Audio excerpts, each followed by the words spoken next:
Home Affairs for to check. Let us keep going to Home Affairs.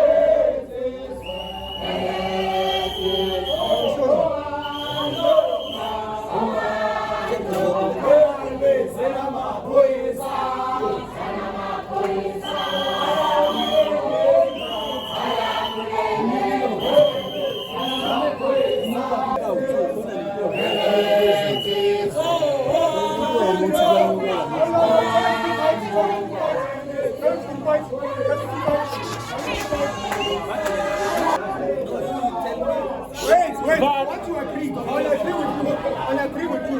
You are showing me this. Now where? You are saying this is right.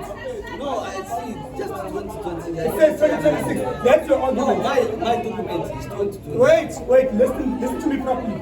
You are saying that 2026 is the last time you can use ID. No, my ID is 2020. I'm not talking about your ID. You showed me this. What was the point of me showing me this? That your ID expires in 2026. No. Did you read the red writing underneath? No, I didn't read it. Read it. What does it say?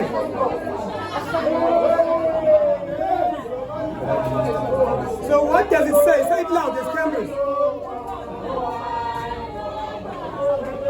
You want me to read it for you?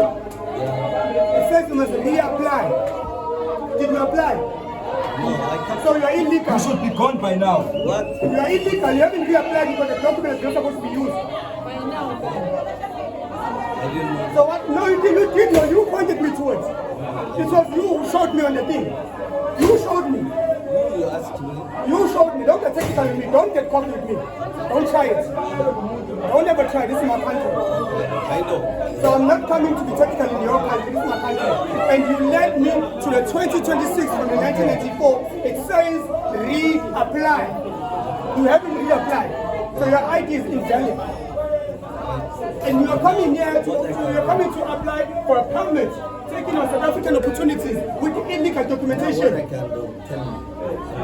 Sorry, are you coming to buy the documents or They're coming to apply for a permit. you come to apply for a permit to bring an expired document? Okay, what I How can come? do. My man, you're like an advisor saying, let's go straight to the police station right here and hand the stuff in.